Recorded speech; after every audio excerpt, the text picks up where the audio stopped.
I always just loved my brother. I didn't know that there was a difference.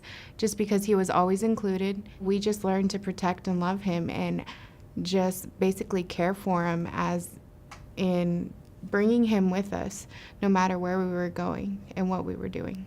We still think of her like she's just normal, like that's just the way she is. What I see in my research and my personal experience and just, out and about is that the siblings without disabilities, right, the typical siblings, often seem much older and smarter and more mature than they are. And sometimes that can trip parents up a little bit because they forget, oh, she's only 10. Sometimes being a sibling of a child with special needs can have real consequences. So children who are in the hospital a lot, especially in intensive care units, siblings who are exposed to that environment sometimes can have their own form of trauma and sometimes even post-traumatic stress disorder from all the stress that's very real for them about what their sibling had to go through. And sometimes we don't think about that.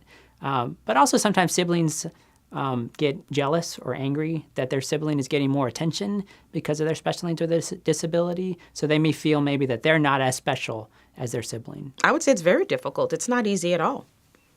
Not easy at all. And then oftentimes you get blamed by other children. Why do I have to live like this? Why do I have to conform to these living standards? And they don't understand, but you're doing the best you can with what you have. Sometimes the expectation from the parents is that the older siblings are going to help or take more responsibility for caring for a child with special health care needs. And some siblings do a great job and really want to have that role and really want to help.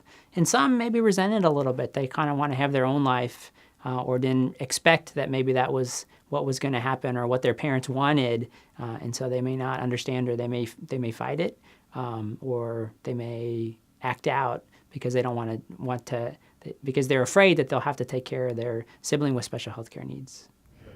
On the harder days, sometimes me and my sister wouldn't feel as loved. We felt like Joe always had the attention. He was always getting special treatment. You have to devote time to that other child or to those other children. And just know that if your children know that you're there for them and you keep those lines of communication open, that's what's going to help you the most.